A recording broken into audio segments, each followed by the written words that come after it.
આચરણ અને એક વિશાળતાની વાત ગુરુએ જે કરી, એ કે ચાસ્મામ અસ્માત શ્રેયાંસો બ્રાહ્મણા તેષામ ત્વયા આસનેન પ્રસવિતવ્યમ.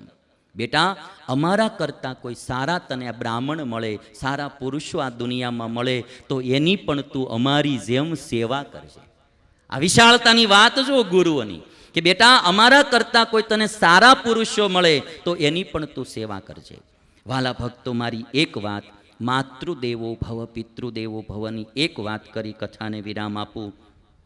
આજકાલ માતા પિતાઓના વૃદ્ધાશ્રમો વધતા જાય છે, માતા પિતાઓના અપમાનો બી થાય છે, દીકરાઓ હાચવતા નથી. મારે એટલી વિનંતી કરવી છે કે મા બાપમાં જરા તરા સ્વભાવ કદાચ દેખાય તમને, તો તમે એણે જે બાળપણમાં આપણી ઉપર ઉપકાર કર્યા છે ને, એને યાદ કરશો ને તો મરતા સુધી તમને એનું સેવા કરવાનું મન થાય.